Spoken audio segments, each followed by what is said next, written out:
So hey guys, welcome back to my channel creative learning. अगर आप channel पे पहली बार आ रहे हैं तो प्लीज़ चैनल को सब्सक्राइब कर देना और बिल्कुल भी इंस्टाग्राम पे फॉलो करना मत भूलना। सो आज हम बात करने वाले हैं बहुत इंपॉर्टेंट टॉपिक की। सो आज है हमारा मिशन जो 100 हमारा सोशल साइंस का चल रहा है, उसका आज हम चैप्टर कवर करेंगे political parties. Political parties is again a very important chapter. आपको यहाँ पे 15 मिनट का क्लिप दिखेगा, एनिमेटेड वीडियो है, आप उस पूरे वीडियो को बच्चे देखो। उसके बाद नीचे डिस्क्रिप्शन बॉक्स पे आपको एक लिंक मिलेगा जहाँ पे आपको सारे नोट्स मिलेंगे जो आपने पढ़ा होगा, उसको आप रिवाइज कर लो। So after watching the video just revise the notes जो मैं आपको प्रोवाइड करूंगी डिस्क्रिप्शन बॉक्स पे। उसके अलावा एक भी सिंगल चीज़ नहीं है जो आपको करने की ज़रूरत है, इंपॉर्टेंट क्वेश्चंस भी मैं आपको डिस्क्रिप्शन पे दे दूंगी। इतना अगर आप कर लेते हो तो इस चैप्टर से एक भी नंबर आप नहीं लूज करोगे।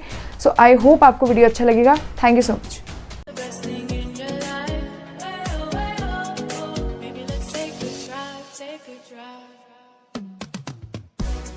Hello everyone, hope all you guys are doing great. तो आज हम इस वीडियो में चैप्टर नंबर 6 पॉलिटिकल पार्टीज पढ़ेंगे।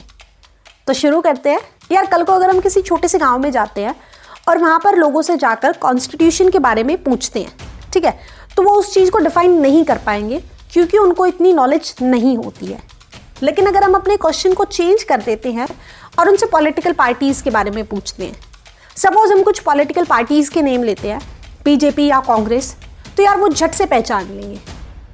तो इसीलिए पॉलिटिकल पार्टीज को डेमोक्रेसी में मोस्ट विजिबल इंस्टीट्यूशन कहा जाता है, क्योंकि यार पॉलिटिकल पार्टीज हमारी डे टू डे लाइफ का पार्ट होती हैं। तो भाई अब ये पॉलिटिकल पार्टीज है क्या? तो यार बड़ा ही सिंपल सा है। पॉलिटिकल पार्टी एक ग्रुप है लोगों का जो एक सेम आइडियोलॉजी को फॉलो करते हैं, ठीक है, और फिर वो इलेक्शंस में पार्ट लेते हैं। और अगर पार्टी जीत जाती है तो फिर वो अपनी सरकार बनाते हैं और अपनी पॉलिसीज़ को इम्प्लीमेंट करते हैं। तो यार अब पॉलिटिकल पार्टीज़ के 3 कंपोनेंट होते हैं। Number 1 leader, number 2 active members और नंबर 3 फॉलोअर्स। तो यार लीडर, तो जो हमें फ्रंट फेस दिख रहा है ना एक पार्टी का, अगर मैं बीजेपी का नाम लेती हूँ तो सबसे पहले हमारे माइंड में प्राइम मिनिस्टर नरेंद्र मोदी आते हैं। अगर मैं कांग्रेस का लेती हूँ तो राहुल गांधी आते हैं, राइट। तो जो फ्रंट फेस होता है ना किसी भी पार्टी का, वो उसके लीडर्स होते हैं। तो यार अब पार्टी एक मेंबर से तो बनेगी नहीं, उसमें बहुत से लोग होते हैं। तो जो उस पार्टी के बैक एंड पर काम कर रहे होते हैं ना, वो होते हैं हमारे एक्टिव मेंबर्स। और फिर आते हैं यार फॉलोअर्स, यानी कॉमन सिटीजन्स। तो जिस पार्टी की आइडियोलॉजी हमें इन्फ्लुएंस करती है, हम उसे फेवर करते हैं और अब हम उस पार्टी के फॉलोअर्स बन जाते हैं। तो अब नेक्स्ट क्वेश्चन आता है, what are the functions of political parties? Point number 1, parties contest election. तो यार सबसे पहला काम तो पॉलिटिकल पार्टीज़ का यही होता है कि वो अपने कैंडिडेट्स को खड़ा करती हैं और बाद में फिर वो इलेक्शन कॉन्टेस्ट करते हैं। तो यार अब इस कैंडिडेट को चुनने का तरीका अलग अलग होता है डिफरेंट कंट्रीज़ में। फॉर एग्जांपल यूएसए में जो मेंबर्स और सपोर्टर्स होते हैं एक पार्टी के, वो इलेक्ट करते हैं अपने उस कैंडिडेट को।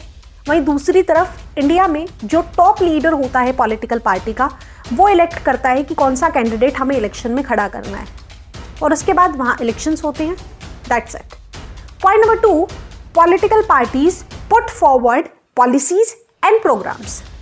तो यार अब अगर इलेक्शन में खड़ा होना है तो मुद्दा तो चाहिए ना, मसला तो होना चाहिए कुछ ना कुछ। तो अब पार्टीज क्या करती है यार, वो अपना एक मेमोरेंडम लॉन्च करती है, ठीक है, और उसमें उनके सारे पॉलिसीज या प्रोग्राम्स लिखे होते हैं। उसमें वो लिखती हैं कि अगर हम इलेक्ट होते हैं, इलेक्शंस जीतते हैं, तो हम ये चीज़ें करेंगे। फॉर एग्जाम्पल पार्टी ए कहती है कि अगर मैं जीतती हूँ तो भाई मैं रोड बनवा दूंगी। वहीं पार्टी बी कहती है कि अगर मैं जीतती हूँ तो मैं हॉस्पिटल बनवा दूंगी और रिक्रिएशनल पार्क्स बनवा दूंगी। तो यार अब हमारे पास चॉइसेस इंक्रीज हो जाती है। अगर मुझे चाहिए कि मेरी सिटी में एक रिक्रिएशनल पार्क बने तो ऑब्वियस सी बात है मैं पार्टी बी को ही वोट डालूंगी ना। तो इस तरीके से वो अपने कुछ पॉलिसीज़ और प्रोग्राम्स देते हैं, फिर हमें चॉइसेस मिलती है और जो चॉइस हमें बेस्ट सूट करती है हम जाकर उस पार्टी को वोट डाल देते हैं। Point number 3, parties play a decisive role in law making. तो यार अगर पिछली वीडियोस देखी हो तो वहाँ हमने पढ़ा था कि लॉ पार्लियामेंट में बनता है, ठीक है। तो यार सपोज करो जो हमारी रूलिंग पार्टी है, पार्टी ए, वो मेजॉरिटी में बैठी है पार्लियामेंट में और कल को उसे कोई बिल लेकर आना है। तो यार सबसे पहले वो बिल आती है, ठीक है, उसके बाद पार्लियामेंट में वोटिंग होगी। और यार पार्टी ए बिल लाई है तो ऑब्वियस सी बात है पार्टी ए के सारे लीडर्स उसके फेवर में वोट करेंगे, और क्योंकि मेजॉरिटी ऑफ वोट्स भी अब वहीं पर पड़ेंगे तो ये बिल पास हो जाएगा और लॉ बन जाएगा। तो यार हम एक बात कह सकते हैं कि इस लॉ को बनाने के पीछे पार्टी ए का हाथ है। तो यार कुछ इस तरह से हम कंक्लूड कर सकते हैं कि पार्टीज़ का पार्लियामेंट में लॉ मेकिंग प्रोसीजर में एक इम्पॉर्टेंट रोल होता है। Point number 4, parties form and run government. तो यार पार्टी पहले अपने लीडर को इलेक्ट करती है, फिर उन्हें ट्रेन करती है और फिर एट लास्ट उन्हें मिनिस्टर्स बनाकर बैठा देती है सरकार को चलाने के लिए। Point number 5, role of opposition. तो यार अब जो पार्टीज हार जाती हैं वो एज अ अपोजिशन का रोल प्ले करती है। तो यार ये एक्चुअली करती क्या है, ये जो रूलिंग पार्टी है उनकी फेलियर्स और उनकी रॉन्ग पॉलिसीज के लिए उनको क्रिटिसाइज करता। तो करना, परेशान हो गए हम लोग 2.5 साल से, ये भी परेशान हो गए, हम भी परेशान हो गए, करो फिर, हमारी पावर है, हमारी पावर है। जब तक हम कह रहे थे करो करो करो करो तो कह रहे थे तुम करो, आज हमने कर दिया तो कह रहे हम करेंगे, तो करो ना भाई, क्यों नहीं कर रहे। तो यार एक तरह से ये भी इम्पॉर्टेंट पार्ट है डेमोक्रेसी का और ये as a check and balance का भी काम करता है। Point number 6, party shape public opinion. तो पॉलिटिकल पार्टीज है ना, जो भी मेजर इश्यूज होते हैं उनको हाईलाइट करती है। इसके अलावा अगर उन्हें कोई चीज़ ठीक नहीं लगती है, कोई पॉलिसी गलत लगती है, तो वो उसके खिलाफ वॉइस रेज करती है या फिर मूवमेंट भी लॉन्च करती है। और अगर हमें भी वैसा ही लगता है तो हम उन मूवमेंट्स को ज्वाइन कर सकते हैं, उनको सपोर्ट कर सकते हैं। तो यार इन सब चीज़ों से एक तो हमारा ओपिनियन शेप होता है, प्लस हम कभी कभार इन्फ्लुएंस भी हो जाते हैं, right. Point number 7, parties provide access to government machinery and welfare scheme. तो एक सिचुएशन सपोज करके चलते हैं। तो यार मेरे एरिया में जो रोड्स है ना वो बहुत ज़्यादा टूटी हुई है, प्लस बारिश होने पर बहुत ज़्यादा पानी भर जाता है और बहुत ज़्यादा ट्रैफिक हो जाता है। तो यार अब मैं अपनी इस प्रॉब्लम को लेकर डायरेक्टली प्राइम मिनिस्टर तक तो जा नहीं सकती हूँ, हाँ, लेकिन मेरे पास एक अथॉरिटी है कि मैं वहाँ के किसी लोकल लीडर या किसी लोकल पार्टी को इसके रिगार्डिंग कंप्लेंट कर सकती हूँ, राइट। तो यार अब वो पार्टी को मेरी कंप्लेंट का रिस्पॉन्स देना ज़रूरी हो जाता है, क्योंकि यार एक अकेली मैं ही तो ऐसी नहीं हूँ जिसे उस चीज़ से प्रॉब्लम हो रही होगी। ऑब्वियसली वहाँ के सभी लोगों को उन रोड्स की वजह से बहुत सारी प्रॉब्लम्स फेस करनी होगी। तो भाई अब उस पार्टी को कोई ना कोई एक्शन लेना पड़ेगा। अगर वो रोड्स को ठीक करा देती है तो बहुत सही है, और अगर नहीं कराते हैं तो फिर अगली बार जब इलेक्शन होंगे तो हमारे एरिया में से उस पर्टिकुलर पार्टी को सपोर्ट मिलेगा ही नहीं। तो बात आती है कि हमें पॉलिटिकल पार्टीज़ की ज़रूरत क्यों है। यार एक सिचुएशन सपोज करके चलो, मानो कोई पॉलिटिकल पार्टी है ही नहीं, तो यार फिर तो हम सब इंडिविजुअली फ्री हैं इलेक्शंस में खड़े होने के लिए, सब लड़ लेंगे फिर तो इलेक्शंस। और क्योंकि हम सबकी सोच भी अलग अलग है, ठीक है, तो अब इस सिचुएशन में हमें कोई क्लैरिटी नहीं मिल रही है कि प्रोसेस क्या होगा, किस तरह से गवर्नमेंट को इलेक्ट किया जाएगा, क्या डिसीजन लिया जाएगा। वहीं दूसरी तरफ पॉलिटिकल पार्टीज़ का एक स्ट्रक्चर है, वहाँ बहुत सारे लोग होते हैं लेकिन सब एक कॉमन आइडियोलॉजी को फॉलो करते हैं, तो डिसीजन लेना बहुत आसान हो जाता है। तो यार जब पॉलिटिकल पार्टीज आ जाती है ना गेम में, तो एक प्रोसेस बन जाता है। ये पॉलिटिकल पार्टीज अपने अपने कैंडिडेट को सेलेक्ट करती है, उन्हें इलेक्शंस में खड़ा करती है, उसके बाद फिर हम वोट डालते हैं और अपने रिप्रेजेंटेटिव को चुन लेते हैं। तो भाई अब मैं ये बात कह सकती हूँ कि पॉलिटिकल पार्टीज के होने से गवर्नमेंट को फॉर्म करना और देश को चलाना काफी आसान हो जाता है। तो अब अपना अगला टॉपिक है, how many parties do we need. तो इसका सबसे पहला है वन पार्टी सिस्टम। तो भाई जैसा कि नाम से ही समझ में आ रहा है, यहाँ पे वन पार्टी की ही डोमिनेंस होती है। फॉर एग्जाम्पल चाइना, तो वहाँ पर कम्युनिस्ट पार्टी ऑफ चाइना का ही रूल रहता है। तो यार अब इस सिस्टम का एक प्लस पॉइंट ये होता है कि यहाँ पर डिसीजंस बहुत जल्दी लिए जाते हैं। वहीं दूसरी तरफ इसका नेगेटिव पॉइंट ये है कि ये सिस्टम वल्नरेबल है डिक्टेटरशिप को। इसके बाद दूसरा होता है टू पार्टी सिस्टम। तो यार इस सिस्टम में बहुत सी पार्टीज होती हैं, लेकिन पावर कंटिन्यूसली दो ही पार्टीज के बीच में चेंज होती रहती है। फॉर एग्जाम्पल यूएसए में दो ही पार्टी आती जाती रहती है। Number 1 is democratic party and number 2 is Republic party. तो अपना थर्ड है मल्टी पार्टी सिस्टम। तो यार जैसा कि हमें इंडिया में देखने को मिलता है कि बहुत सारी पार्टीज इलेक्शन में कॉन्टेस्ट करती है और हमारे पास फेयर चॉइसेस होती है। तो राइट नाउ इंडिया में 750 प्लस पार्टीज इलेक्शन कमीशन के पास रजिस्टर्ड है। तो अब मल्टी पार्टी सिस्टम में हमें कोलिएशन देखने को भी मिलते हैं, इसके साथ साथ हमें अलायंसेस देखने को भी मिलते हैं। तो अगर सिंपली डिफाइन करें तो कुछ पार्टीज साथ में मिलकर इलेक्शन में पार्टिसिपेट करती हैं और ऐसा करने से उनके जीतने के चांसेस बढ़ जाते हैं। तो 2004 से 3 फेमस अलायंसेज हमें देखने को मिलते हैं। Number 1 is NDA, national democratic alliance, जो बीजेपी का है। नंबर 2 यूपीए यानी यूनाइटेड प्रोग्रेसिव अलायंस, जो कांग्रेस का है।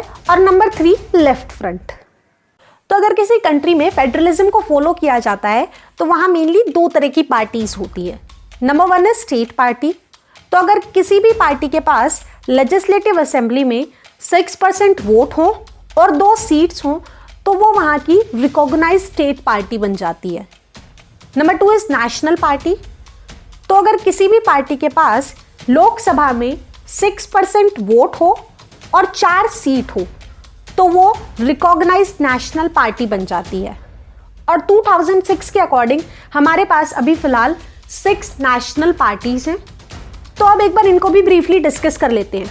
Number 1 Indian national Congress. तो ये 1885 में A.O. ह्यूम्स ने बनाई थी और ये मेनली सेकुलरिज्म को सपोर्ट करती थी। Second, national Congress party. तो कुछ लोग अब इंडियन नेशनल कांग्रेस में से स्प्लिट हो जाते हैं और अपनी एक नई पार्टी बनाते हैं 1999 में, नेशनल कांग्रेस पार्टी, और अब ये सपोर्ट करने लगते हैं डेमोक्रेसी और फेडरलिज्म को। थर्ड है हमारी भारतीय जनता पार्टी। तो ये 1980 में बनी थी और इसकी आइडियोलॉजी मेनली हिंदुत्व को फेवर करती है। नंबर 4 CPI यानी कम्युनिस्ट पार्टी ऑफ इंडिया। तो ये बनाई गई थी 1925 में और ये बिलीव करते थे मार्क्सिज्म और लेनिनिज्म में। नंबर 5 CPIM यानी कम्युनिस्ट पार्टी ऑफ इंडिया, और M बोले तो मार्क्सिस्ट। तो अब कुछ लोग 1964 में CPI से स्प्लिट हो जाते हैं और अपनी एक नई पार्टी बना लेते हैं CPIM। तो लास्ट है हमारी बहुजन समाज पार्टी, जो 1984 में बनाई गई थी काशीराम की लीडरशिप के अंडर, और ये रिप्रेजेंट करती है दलित्स को और रिलीजियस माइनॉरिटीज को। तो अब अपना नेक्स्ट टॉपिक है challenges to political parties. Point number 1, lack of internal democracy within party. तो जो ज़्यादातर पार्टीज होती है ना, उनमें ना तो रेगुलर रजिस्टर्स मेंटेन करके रखे जाते हैं, ना मीटिंग्स होती है। तो यार एक्चुअली होता क्या है ना, पार्टीज में ज़्यादातर जो बातें होती है वो बड़े लीडर्स या मिनिस्टर्स तक ही रह जाती है। ऑर्डिनरी मेंबर्स के पास कोई वैलिड इन्फो नहीं होती है। तो पार्टीज में ट्रांसपेरेंसी की बहुत ही ज़्यादा कमी होती है। Point number 2, dynastic succession. तो इसका सीधा सा मतलब है भाई भतीजावाद। तो जो टॉप लीडर्स होते हैं या बड़े मिनिस्टर्स होते हैं वो अपने फैमिली मेंबर्स को फेवर करते हैं, उन्हें उनकी मनचाही पोजीशन प्लस उन्हें टिकट दे देते हैं। Point number 3, money and muscle power. तो भाई कुछ भी कह लो, पैसा सबसे ऊपर बोलता है। तो अब जो बड़ी बड़ी कंपनीज होती है वो इन पार्टी पॉलिसीज को अपने लिए फेवरेबल रखने के लिए उन्हें भर भर कर पैसा देती है, और इवन कई बार पार्टीज क्रिमिनल्स को भी यूज करती है इलेक्शंस में जीतने के लिए। Point number 4, parties do not offer meaningful choices. तो यार अगर आप ऑब्जर्व करते हो तो आजकल ज्यादातर पार्टीज की आइडियोलॉजी सेम ही होती है, ठीक है। मेन जो गोल होता है वो इकोनॉमिक डेवलपमेंट को लेकर ही होता है। एक एग्जांपल लेते हैं, ब्रिटेन की जो लेबर पार्टी है और दूसरी जो कंजर्वेटिव पार्टी है, इन दोनों की आइडियोलॉजी बिल्कुल सेम है, डिफरेंस है इनकी इंप्लीमेंटेशन पॉलिसीज में। तो यार मैं ये बात बोल सकती हूँ कि कोई भी जीते फर्क नहीं पड़ने वाला, क्योंकि अगर आइडियोलॉजी सेम है तो काम एक ही डायरेक्शन में होगा। तो ये थे हमारे 4 मेजर चैलेंजेस जो मेनली सभी पार्टीज में देखने को मिलते हैं।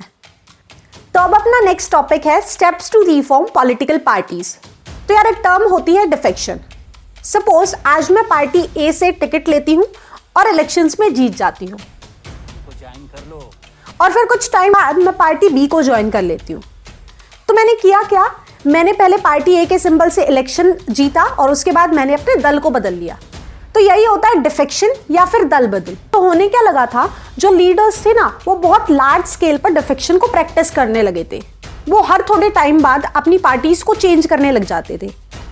तो इससे है ना जो गवर्नमेंट है वो इनस्टेबल हो जाती है। और अब इसी चीज को प्रोटेक्ट करने के लिए एक लॉ बनाया गया, एंटी डिफेक्शन लॉ। और अगर लीडर्स बार बार डिफेक्शन करते हैं तो इस लॉ के अंडर कुछ स्ट्रिक्ट एक्शंस लिए जाते थे। पॉइंट नंबर 2, अब सुप्रीम कोर्ट ने एक ऑर्डर पास किया।